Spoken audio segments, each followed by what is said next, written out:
पहली वाली वीडियो में हम सहजीवन कंप्लीट कर चुके थे। अब नेक्स्ट है कठोर मृदु अम्ल क्षार सिद्धांत। कठोरता एवं मृदुता को समझाने के लिए कुछ सिद्धांत दिए गए हैं। कठोरता एवं मृदुता को समझाने, किसकी कठोरता मृदुता? अम्ल व क्षार की कठोरता व मृदुता को समझाने के लिए कुछ सिद्धांत दिए गए हैं। जैसे कि फर्स्ट है इलेक्ट्रॉनिक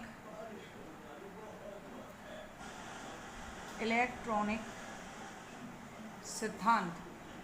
फर्स्ट सिद्धांत है इलेक्ट्रॉनिक सिद्धांत, अर्थात अगर इलेक्ट्रॉन हैं तो इलेक्ट्रॉन्स के द्वारा आयन्स भी बनाए जाएंगे, आयनिक, और हो भी सकता है कि सहसंयोजक बना दे। सहसंयोजक, इलेक्ट्रॉन्स के द्वारा आयनिक सहसंयोजक दोनों प्रकार के बॉन्ड्स बना सकते हैं। तो लिखा है इलेक्ट्रॉनिक सिद्धांत अर्थात आयनिक तथा सहसंयोजक सिद्धांत। अब ये सिद्धांत क्या होता है? इस सिद्धांत में बताया गया कि कठोर प्लस कठोर, कठोर और कठोर की अंत्यक्रिया से जो बंध बनता है वो होता है आयनिक, जबकि मृदु प्लस मृदु की अंत्यक्रिया से जो बंध बनता है वो आयनिक बंध, सहसंयोजक बंध होता है। पहली बात तो ये, जब कठोर के मध्य अंत्यक्रिया होती है तो आयनिक बंध होता है वो, और मृदु के मध्य अंत्यक्रिया होती है तो सहसंयोजक बंध बनता है। क्यों? क्योंकि अब देखो, छोटे आकार व उच्च धनावेश, छोटे आकार व उच्च धनावेश के कारण कठोर अम्ल प्लस कठोर क्षार, कठोर अम्ल प्लस कठोर क्षार से, कठोर अम्ल व कठोर क्षार के साथ क्या बनता है? आयनिक बंध। इसके अलावा बड़े आकार व निम्न धनावेश, तो ये कैसा होगा? जब आकार बड़ा होता है और धनावेश कम होता है तो क्या हो जाएगा? मृदु अम्ल। तो उसके मृदु अम्ल के साथ ही क्या जुड़ेगा? मृदु क्षार। तो इस कंडीशन में जो बंध बनता है वो सहसंयोजक होता है। देखो, पहली कंडीशन बताई, कठोर के मध्य अंत्यक्रिया होती है तो आयनिक बंध बनता है, मृदु के मध्य अंत्यक्रिया होती है तो सहसंयोजक बंध बनता है। अब आयनिक और सहसंयोजक बंध बनता क्यों है? कि वही अम्ल है, वही क्षार है, अचानक से एक बार आयनिक बंध बन जा रहा है, अचानक से एक बार सहसंयोजक बंध बन जा रहा है। क्यों? क्योंकि जो छोटे आकार व उच्च धनावेश के कठोर अम्ल होते हैं तो कठोर अम्ल हैं, कठोर क्षार को ही प्रायोरिटी देंगे। अगर मृदु के साथ बनाएंगे तो बंध स्थायी नहीं बनेगा, स्टेबिलिटी कम होगी। तो हम स्टेबिलिटी जिसकी ज़्यादा है उन दो क्रमशः दो ऐसी सिचुएशन की बात कर रहे हैं जिसमें दोनों की स्टेबिलिटी ज़्यादा है। देखो, तो छोटे आकार व उच्च धनावेश के जो कठोर अम्ल होते हैं वो कठोर क्षार के साथ क्रिया करके आयनिक बंध बनाते हैं, जबकि बड़े आकार व निम्न धनावेश के मृदु अम्ल मृदु क्षार से, देखो, जो छोटे आकार अगर छोटा होगा तो जो नाभिक का आवेश है, जेड फैक्टर है, वो ज़्यादा होगा। नाभिक छोटे आकार के कारण वो जब आपस में बंध बनाएंगे, देखो इस कंडीशन में क्या होगा? आकार छोटा है, आकार छोटा होने के साथ साथ आवेश ज़्यादा है, मतलब धनात्मक मान ज़्यादा है, धनावेश ज़्यादा है। तो ये धनावेश क्या, जितना धनावेश ज़्यादा है मतलब इलेक्ट्रॉनों की उतनी ही कमी है, जितना धनावेश ज़्यादा हो इलेक्ट्रॉनों को उतनी ही तीव्रता से खींचेगा। तो जो लिगेंड आएगा और ये जो कठोर अम्ल या धातु परमाणु होगा उन दोनों के मध्य इसके उच्च आवेश के साथ ये तीव्रता से इलेक्ट्रॉनों को खींचेगा, बंध की प्रकृति आयनिक हो जाएगी। इसके अलावा ये जो आकार छोटा होगा, धनावेश का मान, आकार छोटा है, आकार छोटा होने के साथ साथ धनावेश का मान भी ज़्यादा है, मतलब इलेक्ट्रॉनों की कमी तो वैसे ही है, उसके अलावा आकार छोटा है तो नाभिक का प्रभाव पूरे ऑर्बिटल्स पे बहुत ज़्यादा है। आकार छोटा तो जल्दी से क्या करेगा कि इलेक्ट्रॉन्स को लेगा और दोनों के बीच में जो, वैसे वो नॉर्मली क्या होता है, इलेक्ट्रॉन लेके बंध बना रहा है तो कुछ उपसय संयोजक हो, पर हम इसमें उपसय संयोजक की बात नहीं करेंगे। बंध कौन सा बनेगा, दोनों के बीच में बंध बनेगा आयनिक बॉन्ड, ठीक है। एक पे बहुत ज़्यादा धनावेश है, लिगेंड आएगा बिल्कुल ऋणात्मक आएगा, ठीक है। ज़्यादा ऋणात्मक होगा, दोनों आपस में क्रिया करेंगे। बस एक चीज़ याद रखनी है कि आकार छोटा होगा, नाभिक का प्रभाव ज़्यादा होगा। नाभिक का प्रभाव ज़्यादा होगा तो वो बहुत अच्छा धनायन बन के कार्य करेगा। जबकि इसके विपरीत अगर हम इसकी बात करें तो इसमें आकार कैसा है, बड़ा। आकार बड़ा है, आवेश भी कम है, धनावेश का मान थोड़ा कम। जब धनावेश का मान कम है तो क्या होगा, ये इलेक्ट्रॉन को इतनी तीव्रता से नहीं खींचेगा। कुछ इसके अलावा जो जेड इफेक्ट है, जेड इफेक्ट का भी प्रभाव इतना ज़्यादा नहीं होगा कि इसकी जो धनायन की प्रकृति है वो बहुत प्रभावी हो, ऐसा नहीं हो। आयनीय बंध कब बनता है, जब धनायन की प्रवृत्ति भी इलेक्ट्रो पॉजिटिव भी हो, इलेक्ट्रो नेगेटिव, दोनों की प्रवृत्ति तीव्र हो। लेकिन इस कंडीशन में क्या होता है, ये जो धनायन होता है इस कठोर अम्ल की तुलना में इस मृदु अम्ल का जो धनायन होता है वो इतना प्रभावी धनायन नहीं होता कि इन दोनों के मध्य बनने वाला बंध कैसा कहा जा सके, आयनिक कहा जा सके। क्योंकि नाभिक का प्रभाव बहुत कम होता है। जब नाभिक का प्रभाव बहुत ज़्यादा होता है तो उस कंडीशन में ही बहुत प्रभावी धनायन बनता है और इलेक्ट्रॉनों को एक तीव्रता के साथ खींच के क्या बनाता है, आयनिक बंध। लेकिन नाभिक का प्रभाव नहीं है, इलेक्ट्रॉनों का साझा करेगा और आसानी से क्या बनाएगा, सहसंयोजक बंध। इसके अलावा एक और बात ये सुनो कि कठोर के साथ ही स्थायी क्यों है, मृदु के साथ भी स्थायी क्यों, ये भी क्वेश्चन है। इसका कारण ये है, जब कठोर के साथ क्रिया करता है तो उनका आकार लगभग बराबर आकार में ओवरलैपिंग अच्छी होती है। अब देखो, एक है इतना छोटा आकार, एक है इतना, तो ओवरलैपिंग इतनी अच्छी नहीं होती, तो आकार कैसा होता है, स्टेबिलिटी कम होती है। इसीलिए मृदु के साथ सहसंयोजक और मृदु के साथ स्टेबल होता है और कठोर के साथ स्टेबल होता है। तो इलेक्ट्रॉनिक सिद्धांत में आयनिक और सहसंयोजक सिद्धांत इसे क्यों कहा गया कि कठोर जब मिलते हैं तो आयनिक बंध बनता है और मृदु मिलते हैं तो सहसंयोजक बंध मिलता है। क्यों, इसमें प्रभावी धनायन नहीं होता, इसमें प्रभावी धनायन होता है। इसके बाद इसके एग्जाम्पल्स की बात करें तो देखो, Li plus sodium plus K plus, देखो ये होते हैं आयनिक बंध बनाते हैं। आयनिक बंध बनाने वाले ये क्या होंगे, जब प्लस है तो वो क्या हो जाएंगे, कठोर अम्ल। इसके अलावा F minus, OH minus, O2 minus, ये क्या है, कठोर क्षार। क्यों, क्योंकि आकार इनका कैसा होता है, छोटा, और इस आकार के सापेक्ष आवेश इन पे काफ़ी सफिशिएंट होता है, ठीक है।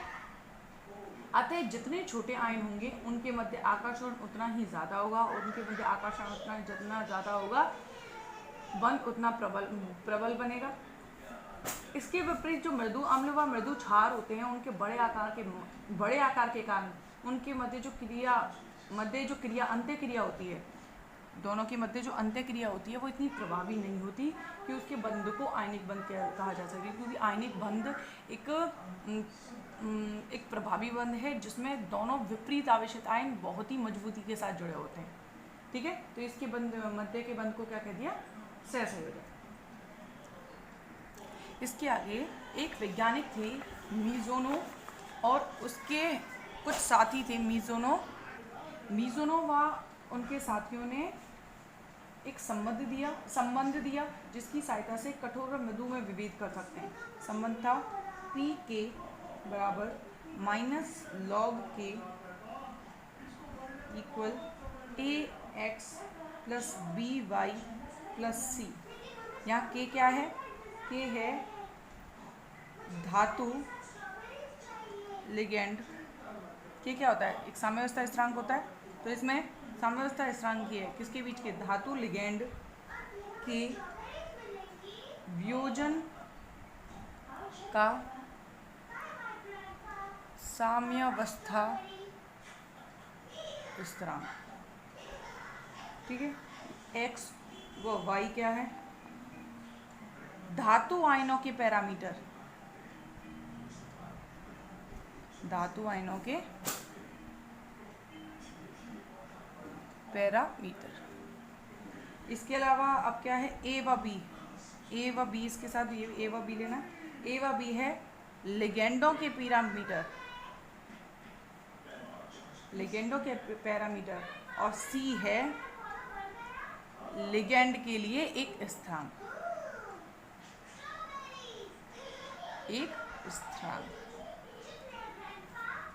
ठीक है।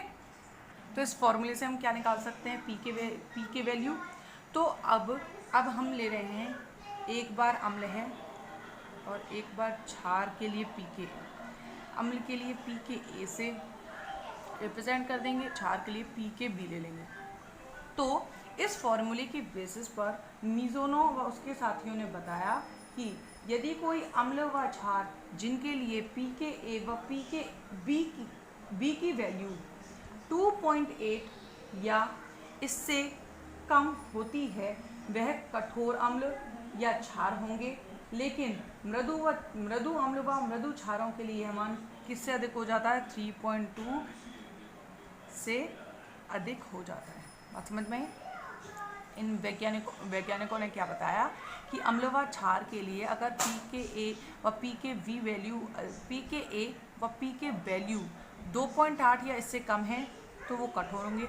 लेकिन अगर 3.2 से ज़्यादा है तो क्या जाएंगे, मृदु हो जाएंगे। मृदु अम्ल या मृदु क्षार। कठोरता मृदुता के पैरामीटर बताएं, इसमें ये क्या होंगे, कठोर 2.8 या उससे कम, 3.2 से ज़्यादा हो जाएगा तो क्या हो जाएंगे, वो मृदु हो जाएंगे।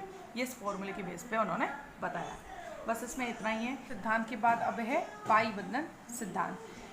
पाई बंधन सिद्धांत पाई बंध की प्रकृति के बारे में बताता है। पाई बंध की प्रकृति मतलब कौन कौन सी प्रकृति हो सकती है, एक हो सकती है पी पाई, डी पाई पी पाई, और हो सकती है डी पाई डी पाई, ठीक है।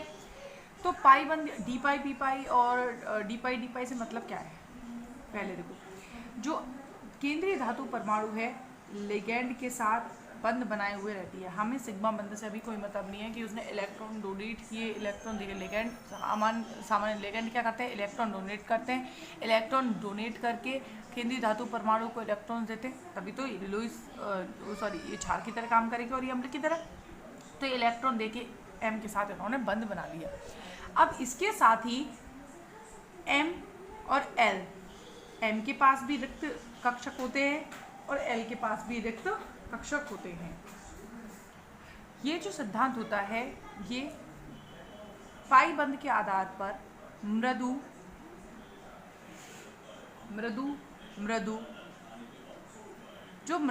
के कॉम्प्लेक्स बनते हैं उनके स्थायित्व को हमें पता है पहले से ही। हम बार बार बात कर रहे हैं इस बारे में कि जो कठोर हैं उनकी अंतःक्रिया से स्टेबल कॉम्प्लेक्स बनता है। लेकिन मृदु की अंतःक्रिया से स्टेबल कॉम्प्लेक्स क्यों बनता है ये भी जान लेते हैं। अब मृदु की अंतःक्रिया से स्टेबल कॉम्प्लेक्स बनने का कारण ये होता है कि इसमें सिग्मा बॉन्ड तो बनता ही है। सिग्मा बॉन्ड बनने के साथ साथ इसमें पाई बंध भी बन जाता है और पाई बंध में भी बॉन्डिंग होती है, डी पाई पी पाई बैक बॉन्डिंग। तो याद रखना है, जो मृदु होते हैं उनमें होती है डी पाई पी पाई बैक बॉन्डिंग, और कठोर होते हैं उनमें होती है डी पाई बॉन्डिंग, ठीक है। डी पाई पी पाई और ये डी पाई डी पाई। अब देखो ये सिद्धांत मृदु में जो स्टेबल कॉम्प्लेक्स बनता है उसके बारे में बताता है। तो पहले हम उसी की बात करते हैं कि जो मृदु अम्ल होते हैं, मृदु अम्ल होते हैं उनके डी कक्षकों में इलेक्ट्रॉन की संख्या, आगे जाके पढ़ना जो कैरेक्टर्स लिखाएं, तो मृदु अम्ल के कैरेक्टर लिखा है उसमें लिखा है डी इलेक्ट्रॉन की संख्या अधिक होती है। तो डी इलेक्ट्रॉन मतलब डी कक्षकों में इलेक्ट्रॉन की संख्या ज़्यादा पाई जाएगी। तो देखो हमने क्या किया, यहाँ पे बना दिया ये डी कक्षक, और ये भी कैसे हैं, भरे हुए हैं इलेक्ट्रॉन से, ठीक है। एक डी कक्षक को हमने इलेक्ट्रॉन से भर दिया, एक ये भी है, क्योंकि जब लिगेंड आएगा तो उसके पार्श्व में जो होंगे उनके साथ ही तो अभिक्रिया करेगा। हमने क्या किया, एम के डी कक्षक में, मतलब अम्ल के डी कक्षक है, तो डी ऑर्बिटल्स में इलेक्ट्रॉन अधिक संख्या में पाए जा रहे हैं, ठीक है। इसके अलावा अगर हम लिगेंड की बात करें तो लिगेंड ने अपने इलेक्ट्रॉन m को दे दिए बंद बनाने की। अभी सिग्मा बॉन्ड बन चुका है, लिगेंड क्या करते हैं, आते हैं अपसंयोजक बंद बनाते हैं धातु परमाणु के साथ। लेकिन अब हम स्पेशल पढ़ रहे हैं कि पाई बंद उनमें मृदु की क्रिया से भी स्टेबल कॉम्प्लेक्स इसलिए बनता है क्योंकि सिग्मा बंद के साथ साथ पाई बॉन्डिंग भी हो जाती है और डबल बॉन्ड बनने से, पाई दो बंद बनने से वो स्टेबल हो जाते हैं। ठीक है, तो अब लिगेंड की बात करें तो लिगेंड के कक्षक कैसे खाली हैं। तो हम अगर लिगेंड के कक्षक बनाएं और उनके मध्य, अब देखो ये हमने लिगेंड के कक्षक बना दिए। ठीक है, तो मृदु अंतःक्रिया में क्या होता है कि सिग्मा बंध बनने के पश्चात जो केंद्रीय धातु परमाणु है उसके पाई डी कक्षकों में अधिक इलेक्ट्रॉन उपस्थित होने के कारण इसके डी कक्षक लिगेंड के पी कक्षक जो कैसे हैं रिक्त, लिगेंड के पी कक्षक कैसे हैं रिक्त हैं, लिगेंड के पी कक्षकों के साथ बंधन करते। अब देखो इसमें उल्टा काम हो रहा है। आमतौर पर लिगेंड मेटल को इलेक्ट्रॉन देता है, अब इसमें देख और रहा है मेटल लिगेंड को इलेक्ट्रॉन दे रहा है, तो इसी को बोल देते हैं उल्टा बंध, बैक बॉन्डिंग। तो इसको बोल देते हैं, इसको बैक बॉन्डिंग भी कहते हैं। तो ये क्या है बैक बॉन्डिंग, कौन सी, डी से पी में, तो इसको ही बोलते हैं डी पाई पी पाई बैक बॉन्डिंग। ठीक है, ये समझ में आ गया होगा, क्योंकि इसमें सिग्मा बंध पहले बन गया, लेकिन फिर बाद में क्या होता है, ये जो पार्श्व में खाली, इसका खाली ऑर्बिटल और इसका भरा ऑर्बिटल होता है, ये कोशिश करते हैं आपस में ओवरलैप हो जाए, ओवरलैप होकर क्या कर लेते हैं, पाई बंध बना लेते हैं और स्टेबिलिटी को गेन करते हैं। ठीक है, ये बात हो गई डी पाई पी पाई बैक बॉन्डिंग की। इसके अलावा ये किस में होता है, मृदु अंतःक्रिया के दौरान होता है। मृदु अंतःक्रिया में जो केंद्रीय धातु परमाणु होते हैं, केंद्रीय धातु परमाणु ऐसे होते हैं जिनके पास डी कक्षक होते हैं, डी कक्षक भरे हुए होते हैं, डी ऑर्बिटल्स, जबकि लिगेंड में पी कक्षक खाली होते हैं। तो ये डी से पी में इलेक्ट्रॉन्स दे देता है। लेकिन अगर हम कठोर की बात करें, कठोर की बात करें तो उसमें डी पाई से आमतौर पर ये मानते हैं कि डी से डी में जाए, डी से आगे एफ कहीं पे भी जाए तो उसे बैक बॉन्डिंग नहीं बोलेंगे। लेकिन डी के जो एस पी के बाद डी आता है, और अगर डी से फिर इलेक्ट्रॉन पी में जा रहे हैं तो उसे बैक बॉन्डिंग कर दिया। अगर इलेक्ट्रॉन डी से डी में ही, किससे, डी ऑर्बिटल से डी ऑर्बिटल में ही जाए तो वो बॉन्डिंग क्या हो जाएगी, डी पाई बैक बॉन्डिंग। और इस तरह की बैक बॉन्डिंग इनमें पाई जाती है। तो पाई बंध इसमें ही बनना है, तो इसीलिए स्टेबल ये भी हैं। कौन सी बॉन्डिंग से बनना है, डी पाई, मतलब रिक्त डी कक्षकों में भरे हुए डी कक्षकों से इलेक्ट्रॉन जाए। बस इतना है। ये क्या बताता है, मृदु अम्ल के स्थायित्व को बताता है। अब इसके बाद नेक्स्ट है पिट्जर सिद्धांत, पिट्जर थ्योरी। अब पिट्जर थ्योरी क्या है, देखो ये पाई बंधन किसके बारे में बता रहा था, मृदु से जो स्थायी कंपाउंड बनता है। पिट्जर सिद्धांत भी मृदु के मध्य स्थायित्व को बताता है कि मृदु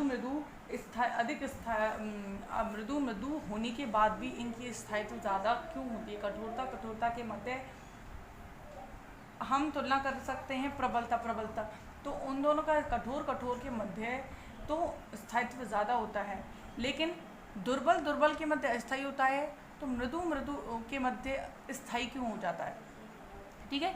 और दुर्बलता आमतौर पर प्रबलता और कठोरता दोनों अलग अलग टर्म्स हैं, लेकिन मृदु स्थायी क्यों होता है इसके बारे में पिट्जर ने बताया। तो पिट्जर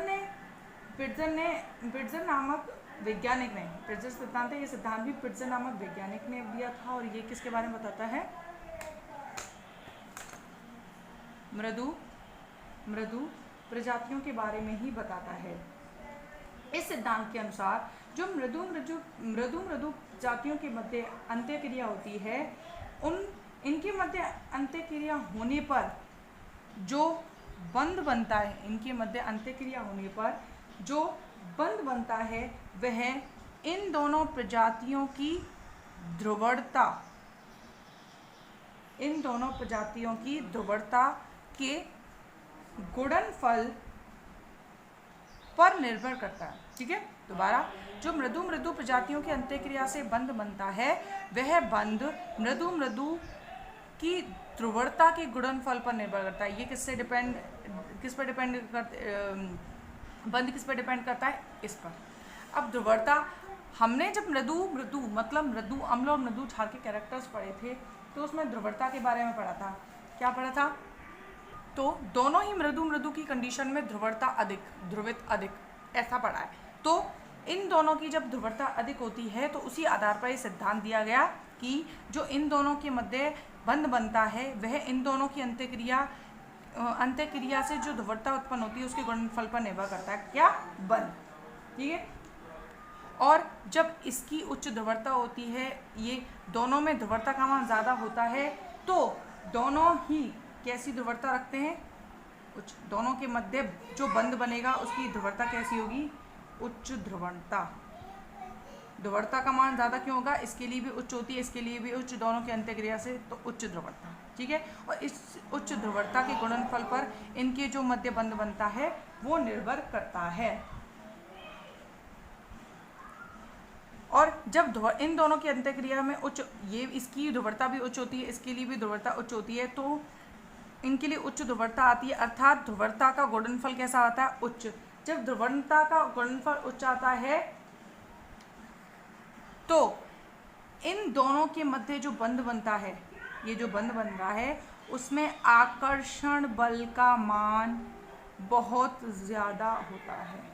जब आकर्षण बल का मान बहुत ज़्यादा है तो दोनों आपस में बहुत अच्छी तरह से कनेक्ट रहेंगे, आपस में बहुत अच्छी तरह से जुड़े रहेंगे। और जब ये आपस में बहुत अच्छी तरह से जुड़े रहेंगे तो स्टेबिलिटी ज़्यादा होती है। क्लियर? पिट्जर सिद्धांत पिट्जर नामक वैज्ञानिक ने दिया। क्या बताया? जो मृदु के मध्य अंत्यक्रिया होती है, अंत्यक्रिया से जो बंध बनता है वो बंध किस पर निर्भर करता है? दोनों की ध्रुवताओं के गुणनफल पर निर्भर करता है। हम दोनों के कैरेक्टर्स पढ़ चुके हैं, तब हमने पढ़ा था इसकी ध्रुवता दोनों की ध्रुवता ज़्यादा। तो जब ध्रुवता उच्च है तो दोनों ध्रुवता का गुणनफल कैसा आएगा? उच्च। और उच्च आने पर आकर्षण बल, बंध में जो आकर्षण बल है ज़्यादा हुआ, आकर्षण बल ज़्यादा हुआ तो स्टेबिलिटी क्या होगी? ज़्यादा होगी। ठीक है। यही पिट्जर सिद्धांत बताता है। अब क्या किया पिट्जर ने? किसी भी एक अणु में स्थित परमाणु या समूह के मध्य लंदन प्रकीर्णन बल या वॉन्डरवॉल बल के बारे में बताया, जो कि अणु को स्थायित्व प्रदान करता है। देखो लंदन ने क्या बताया? एक प्रकीर्णन बल, जिसे लंदन प्रकीर्णन बल, इसका नाम लंदन प्रकीर्णन बल, या इसे हम वॉन्डरवॉल बल भी कह सकते हैं। और वॉन्डरवॉल बल ये बताता है अणु के स्थायित्व को। उन्होंने एक बल के बारे में बताया और जो कि क्या बताता है? अणु के स्थायित्व को। मतलब जितना इसकी वैल्यू जितनी बढ़ेगी अणु का स्थायित्व उतना ही ज़्यादा बढ़ेगा। अब ये क्या होता है? इसके लिए फॉर्मूला दिया EL बराबर -3/4 I अल्फा स्क्वायर,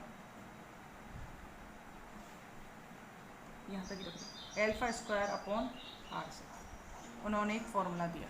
ठीक है। EL बराबर -3/4 I alpha square upon R6। इसमें E क्या है? लंदन प्रकीर्णन ऊर्जा। I क्या है? आयनन ऊर्जा। अल्फा है ध्रुवता। अब लिखा है अल्फा स्क्वायर मतलब ध्रुवताओं का गुणनफल। 2 अल्फा को गुणाई तो कर रखा है। ठीक है, इसको याद रखो। इसके अलावा अब क्या बचा? R। अभी R और बचा है। R बराबर क्या है? दोनों परमाणुओं की मध्य दूरी। परमाणु मतलब दोनों की मध्य दूरी। ठीक है। अब देखो इसमें अल्फा स्क्वायर मतलब ध्रुवताओं का गुणनफल। इस इक्वेशन से स्पष्ट होता है कि यह परमाणु, ये जो EL ये किसके समानुपाती हो रहा है? अल्फा स्क्वायर के समानुपाती है? नहीं, ध्रुवताओं के गुणनफल के समानुपाती है। ध्रुवताओं के गुणनफल के समानुपाती होता है। अतः अंत्यक्रिया करने वाले समूह की ध्रुवता, अंत्यक्रिया करने वाले, जैसे इन दोनों की ध्रुवता अधिक ही है अंत्य क्रिया करने वाले समूह की ध्रुवता अधिक, अगर एल्फा की वैल्यू अधिक होगी तो इसकी वैल्यु अधिक होगी, मतलब आकर्षण बल ज़्यादा होगा, और आकर्षण बल ज़्यादा होगा तो स्टेबिलिटी का मान क्या हो जाएगा ज़्यादा। दोबारा देखो, उन्होंने एक फॉर्मूला दिया जिसमें लंदन ऊर्जा समानुपाती होती है अल्फा स्क्वायर के, मतलब ध्रुवताओं के गुणनफल के। जो दो समूह अम्ल या क्षार या फिर अन्य परमाणु अगर आपस में अंतः क्रिया कर रहे हैं, उनकी ध्रुवता का मान ज़्यादा है तो उनके लिए लंदन ऊर्जा ज़्यादा होगी, आकर्षण बल ज़्यादा होगा, आकर्षण बल ज़्यादा होगा तो स्टेबिलिटी ज़्यादा। तो बता दिया मृदु मृदु स्टेबल के होते हैं, मेन कारण उनका क्या है, ध्रुवता। ये पिट्सन सिद्धांत के पे खत्म हो गया। इसके बाद है विद्युत दृढ़ता एवं कठोरता व मृदुता।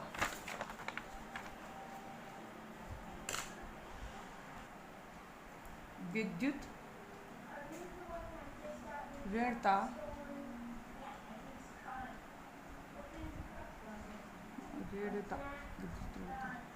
एवं कठोरता व मृदुता। देखो अब इस सिद्धांत में क्या, इस थ्योरी में क्या बताया गया है, विद्युत दृढ़ता के आधार पर हम कठोरता व मृदुता के बारे में कैसे पता लगाएंगे। अम्ल व क्षार की जो कठोरता होती है, कठोरता व मृदुता किस पर निर्भर करती है, विद्युत दृढ़ता पर निर्भर करती है। कैसे कि वे प्रजातियां जिनकी विद्युत दृढ़ता इलेक्ट्रोनेगेटिविटी ज़्यादा होती है, वे प्रजातियां जिनकी विद्युत दृढ़ता ज़्यादा होती है वे सामान्यतः कठोर की तरह व्यवहार करते हैं, ये सिद्धांत यही बताता है। और जिनकी विद्युत दृढ़ता कम होती है वे मृदु की तरह कार्य करते हैं। इसी बेसिस पर बताया जाता है कि एक एग्जाम्पल हम पढ़ चुके हैं CH3 और CF3, ये एग्जाम्पल्स के बारे में मैंने कभी पढ़ा होगा। तो इसमें CH3 और CF3 इनमें कठोर के बारे में पढ़ें तो कठोर कौन सा होगा, इसके बेसिस पे कठोर कौन सा होगा, ये कठोर होगा और ये मृदु। और ऐसा ही बताया जाता है कि CF3 कठोर होता है और CH3 क्या होता है, मृदु होता है। ठीक है, इसके अलावा एक HSAB परिकल्पना के आधार पर एक ऊष्मा शोषी अभिक्रिया दी गई, वो मैं लिख रही हूँ सीजियम I इसके साथ lithium fluoride, caesium fluoride plus lithium. अगर इन दोनों की बात करें तो यहाँ पर ये दोनों पॉजिटिव इलेक्ट्रो पॉजिटिव हैं और ये दोनों इलेक्ट्रो नेगेटिव हैं।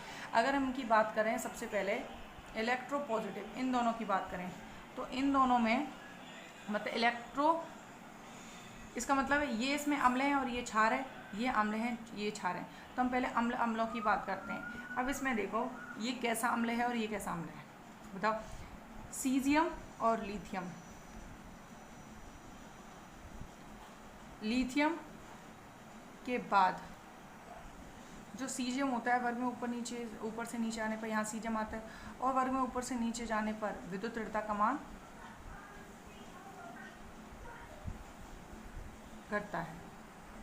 तो विद्युत दृढ़ता का मान घट रहा है तो इसके आधार पर सीजियम क्या है, मृदु है। ठीक है, अब इसका मतलब ये क्या है, इसके साथ कठोर। अब I और F में देखते हैं। I और F में देखें तो F ऊपर आता है, I नीचे आता है। वर्ग में ऊपर से नीचे आने पर इलेक्ट्रोनेगेटिविटी घटती है, तो I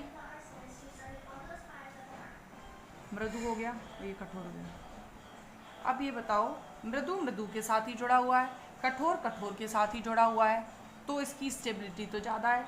तो ये क्यों चाहेगा कि बाद में जाके मृदु कठोर के साथ जुड़ जाए और कठोर मृदु के साथ जुड़ जाए, क्योंकि ये स्टेबल नहीं है, ये तो स्टेबल है, इसकी स्टेबिलिटी ज़्यादा है, इसकी स्टेबिलिटी ज़्यादा है। इसीलिए ये अब वास्तव में ये जो अभिक्रिया होती है ये नहीं होती है। ये अभिक्रिया होती कब है, ये देखो जो प्रयोगों द्वारा सिद्ध की गई है वो कब होती है। देखो अगर सीजियम के साथ F जुड़ा हुआ है, मतलब ये कंडीशन हो तो ये बन सकता है, और लिथियम के साथ I जुड़ा हो तो अब देखो इस कंडीशन में हम इन सिद्धांतों के आधार पर ही तो पता लगा रहे हैं कठोर है मृदु। तो अब देखो इन दोनों में से कौन सा कठोर होगा कौन सा मृदु होगा, ये तो मृदु है और ये कठोर है, इसमें ये कठोर है और ये मृदु। इसका मतलब ये स्टेबल नहीं है, आगे जाके अपने आप को ये तोड़ लेंगे। तो मृदु मृदु के साथ, कठोर कठोर के साथ, तो क्या जुड़ेगा, आगे जाके जुड़ेगा CgMi CSI प्लस आपके बचा Li। ये अभिक्रिया होती है, ठीक है, जिसमें डेल्टा H की वैल्यू होती है 63 किलो जूल पर मोल, माइनस मतलब निकल रही है, ठीक है। ऊष्मा क्षेपी अभिक्रिया है, बात समझ आ गई होगी। लेकिन अगर हम इस ऊष्मा क्षेपी इसकी अभिक्रिया की बात करें तो ये सामान्यतः ऊष्मा क्षेपी अभिक्रिया हो कैसे सकती है, क्योंकि जब मृदु मृदु और कठोर कठोर के साथ जुड़ा हुआ है तो स्टेबिलिटी बहुत ज़्यादा है, स्टेबिलिटी ज़्यादा है तो आगे जाके कठोर मृदु अनस्टेबल में क्यों टूटेंगे, लेकिन ये अनस्टेबल है तो जाके स्टेबल बनाएंगे और ऊष्मा भी अवशोषित, ऊष्मा भी रिलीज कर देंगे, ठीक है। यह जो अभिक्रिया है ऊष्मा क्षेपी अभिक्रिया है, जिसकी व्याख्या HSAB सिद्धांत द्वारा की जाती है। अब ये जो सिद्धांत है ये HSAB के आधार पर बिल्कुल इसकी व्याख्या की जा सकती है। इसके अलावा एक और एग्जांपल देखते हैं, HgF2 प्लस BeI2। अब देखते हैं हम Hg कठोर है या मृदु है। Hd, अब हम पहले धनायनों को देखेंगे, तो धनायन में Hg और Be के मध्य, तो अगर इन दोनों की बात करें तो इन दोनों की विद्युत काफ़ी ज़्यादा होती है, तो दोनों की विद्युत अब आपस में तुलना क्यों नहीं कर सकते, क्योंकि एक ही वर्ग या एक ही आवर्त में नहीं आते। लेकिन अगर हम वैसे इनकी विद्युत देखें तो इन दोनों की विद्युत का मान ज़्यादा होता है, और जब इनकी विद्युत का मान ज़्यादा है तो दोनों की प्रवृत्ति कैसी हो जाएगी, कठोर कर दे।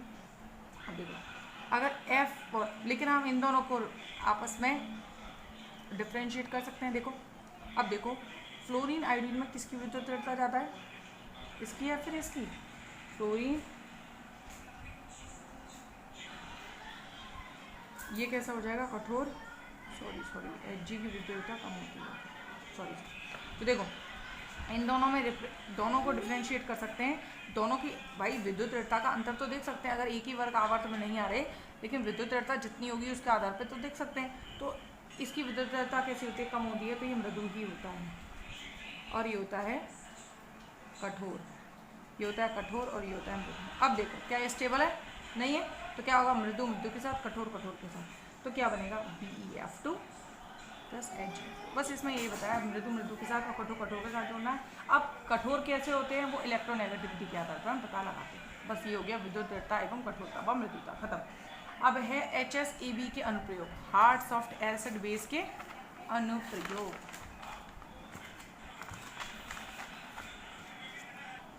फर्स्ट एप्लीकेशंस पढ़ते हैं, एप्लीकेशंस ऑफ HSAB। फर्स्ट है संकुलों का स्थायित्व। अब इसमें मुझे आपको समझाने की ज़रूरत है नहीं है कि संकुलों का स्थायित्व कैसे पता लगाते हैं। HSAB परिकल्पना होती है, इस HSAB परिकल्पना के आधार पर हम अधिकांशतः संकुलों के स्थायित्व की व्याख्या कर सकते हैं। बहुत सारे सिद्धांत हैं जिनके आधार पर सभी अम्ल व क्षारों के स्थायित्व की व्याख्या नहीं कर सकते, लेकिन HSAB अधिकांशतः सभी अम्ल क्षार संकुलों के स्थायित्व की व्याख्या कर सकता है। और ये क्या बताता है कि जब कठोर के साथ रिएक्ट करता है तो स्थायी, और मृदु के साथ रिएक्ट करता है तो भी स्थायी संकुल का निर्माण होता है। अब इसका एग्जाम्पल नोट्स में बता दिया गया है कि AgI2 एक स्थायी संकुल है, जबकि